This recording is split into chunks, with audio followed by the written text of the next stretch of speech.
So we've already been through prologues and Act 1. In this video, we'll be going through Act 2 and Act 3.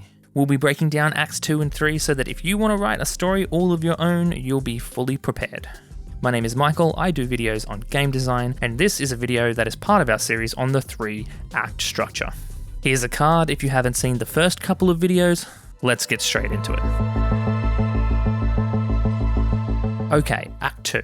Act 2 is where our main character pursues the thing that they want. It has a few beats of its own, but in general, its contents are much less structured than Act 1 or Act 3. Act 2, sometimes described as the rising action, is all about setting up conflict by introducing obstacles for your character to wrestle with and overcome.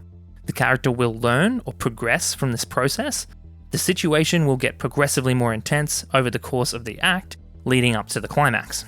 Let's go through some of the common plot devices. Then we'll go through the beats of Act 2, and then on to Act 3, which isn't quite as complex.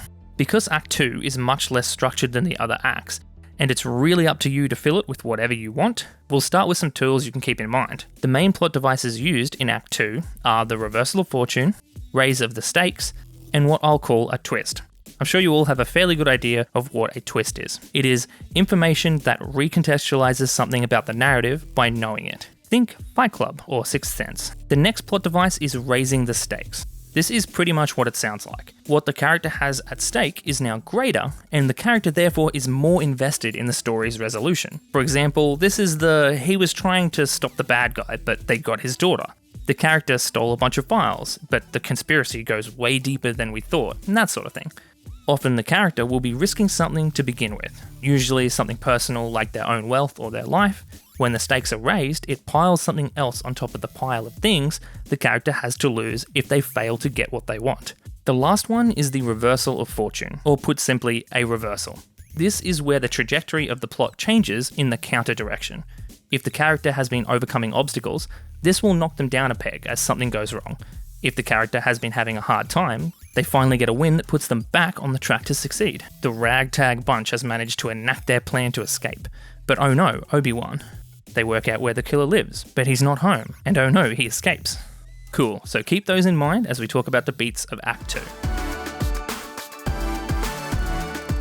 We are going to progress through this a little weird, but you'll see why in a sec, starting with the end. The biggest point in Act 2 is the Act 2 plot twist in terms of impact. This occurs at the very end of Act 2, and we will talk about it in a second when we get there. The next biggest moment in Act 2 is the midpoint. And I'll give you one guess where that one is located. There are a ton of schools of thought about how intense the midpoint should be, but we are going to go with the conventional wisdom here and say it is just below the intensity of the Act 2 plot twist.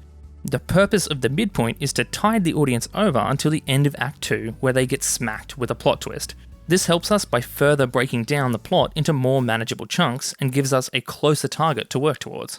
It will usually come in the form of a reversal that might raise the stakes further. And it is a big moment in the plot, so it better be pretty spectacular. The boy does something dumb and loses the girl. Joel decides to accompany Ellie and not hand her off to Tommy. Either side of the midpoint is two smaller plot twists that help keep things interesting along the way in Act 2. They are positioned halfway between the midpoint and the act twists. The first plot thickener is generally a raise of the stakes. Hey, you know that adventure that you were reluctant to go on? Well, turns out the problem is bigger than you first thought. There aren't any rules for the plot twist. Go nuts. Just get twisty to really thicken the plot, and unless you are sure you have something better, raise the stakes and get the hero really invested. On the other side of the midpoint, where we had our high in suspense and tension, we have the second plot thickener, which is the crisis. This is where something happens in the plot that sends the character and their plans on a downward spiral. This is another twist that really turns the story in a new direction. She did something to lose the guy in the midpoint, and now the apple of her eye is seen with another girl. The trail has gone cold, and the killer could have all but fled the country by now. Dad gets bombed by friendlies. God damn you, Cypher. As a moment, it should have enough impact to get the character way off proverbial balance, because it leads to the character's lowest point. The character's lowest point is where all hope seems lost. The plan seems destined to fail. The character feels like they are a failure, and they can't be whatever they need to be. They are in the dumps, and the audience can see it. This is a very low point in the pacing curve. Morpheus has been captured and trapped, and they are trying to crack him. No, Mr. Bond, I expect you to die. General character being sad stuff. The last part of Act 2 is that dastardly Act 2 plot twist I keep mentioning, often called the revelation. Again, the jury is out on how big the revelation should be, but the general consensus is that it is a very big moment. There are two main types of Act 2 plot twist: the big victory and the revelation. The big victory usually pops up in sports movies or war films, where the main characters have been getting hammered for a period and they finally figured out what to do and win a big decisive victory. They made the playoffs, or the Germans are retreating kind of deal. And the second type of Act 2 plot twist is the revelation, which is what the plot twist is sometimes named after, because it is much more common of the two types. This is where the character figures out from all the obstacles along the way and all the information that they have gathered, a key detail that will actively allow them to pursue their goal and leads to the third act. This is Sherlock's big aha moment, where he finally pieces together all the clues and has figured out who the murderer is. Time to go confront them. The rebels get the plans for the Death Star, and the small exhaust port is vulnerable. Neo realizes what the Oracle was saying and decides he has to save Morpheus. This plot twist can be very twisty in a traditional way. I'm looking at you, Fight Club. It is important that it comes from the character's previous actions, though. You don't want to make up something out of the blue. This is where mediums can be important. In a film, you can show a bunch of things and not draw attention to them, but then flash back to those things at the revelation. For a book or audio work, things may need to be said a little bit more explicitly. The important thing is the character earned this win in some way, or it was set up for the audience prior. They aren't just handed it without cause, it doesn't come just out of the blue. And this little piece of twisty goodness propels us headfirst into Act 3. We know what needs to be done. Let's get out there and do it and see if the character gets what they want.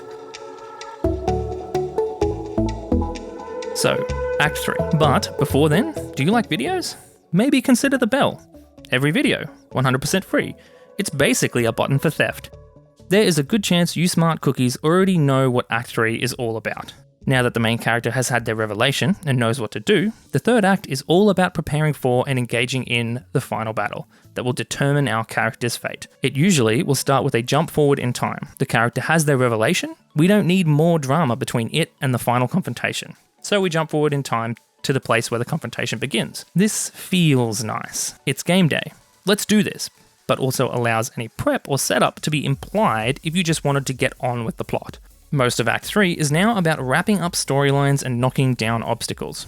It's a good idea to have a few obstacles that have been plaguing the hero rear their ugly heads and get defeated once and for all. This is a good reason to introduce lots of obstacles so that by Act 3 you haven't run out. Does your story have a B-plot for a side character? Or have any of your characters develop their own story goals or rivalries? Time to wrap all of those up. Fight the fight, and say the saying, and get out of the way of the hero's main confrontation. In this act, the hero is going to be very busy too. It is generally accepted that the hero needs to bust down a bunch of obstacles to help build spectacle and adversity. Building this lets the character earn their place in the final confrontation, so get the hero working. In Sleeping Beauty, the prince has to ride to the castle, cut the thorns, scale and navigate the castle, and fight off goblins in order to fight the witch to save the princess. Remember the revelation too. If the revelation was something the character needed to do, make sure they do it somewhere. All this struggle culminates in the final confrontation, traditionally the biggest, most suspenseful moment in the work. The big fight, the final play before the buzzer, the big speech to convince her not to get on the plane. Do they succeed or do they fail? It all rides on this. Everyone gets a crack at Thanos. And suddenly, music blares. We are at the very peak of the movie after the bad guy is down and out. Now, the resolution. This is where the entire work has been leading. The thing that the whole plot revolves around happens. Or fails, but usually happens. The solution to the problem. The death machine is turned off. The guy gets the girl. The spell is undone. The one ring is destroyed. I am Iron Man and my arm has pretty colours. We finally did it, so bloody show it. And to round it all out, the very last part of the 3-act structure, returning to or establishing a new status quo. Remember, way back in Act 1, where we showed what the mundane day-to-day of the main character was? Well, to show change and come full circle, we spend some time showing the audience what the status quo of the character is now, and how it has changed. He got the girl. Show them being a functional couple. The machine was turned off. Show life as it has returned to normal. Normally, a character will learn something along the way, show how that new skill helps them in their day-to-day. Essentially, show how things have turned out for the characters, and how things have settled down into whatever the new normal is. Right, I'm going to need you to hit that bell. Ring it, do it, ring it now, do it. These last 2 videos have been a lot to take in, it's a lot to cover and learn on the fly, I get it. But we have now covered all that we need to cover to both start talking about games and really start seeing the use of the 3-act structure. On the screen now, you will see the next video in the series on how we will use the 3-act structure in games. I'll see you over there.